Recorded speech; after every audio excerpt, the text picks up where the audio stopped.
ja Antti, oi mikä Antti. Siis Anttihan on upea. Sehän on ihan selkeä Teemu-versio John Pippelimiehestä. Ainut vaan Kiina-mitoilla ja Kiina-toimivuudella.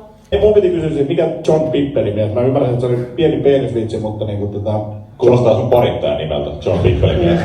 se voisi olla mun niinku taiteilijan nimi. Sä näytät vähän akateemisen parittajalta. Niin, akateeminen John Pippeli.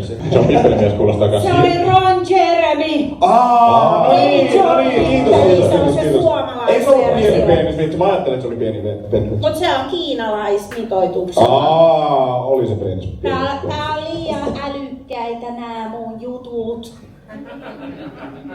Se on hyvä toi sun puhetapa ja toi olemus, kun mulla on semmonen koko ajan, että mä katson niinku pikkukakkosta hapoissa.